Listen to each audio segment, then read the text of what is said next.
subscribe supaya jadi anak soleh ya.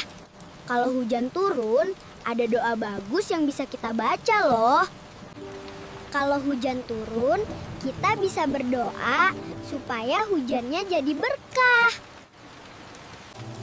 Allahumma shayyiban nafi'an. Artinya, ya Allah, jadikanlah hujan ini hujan yang bermanfaat. Komen amin kalau mau jadi anak hebat. Sampai jumpa kembali.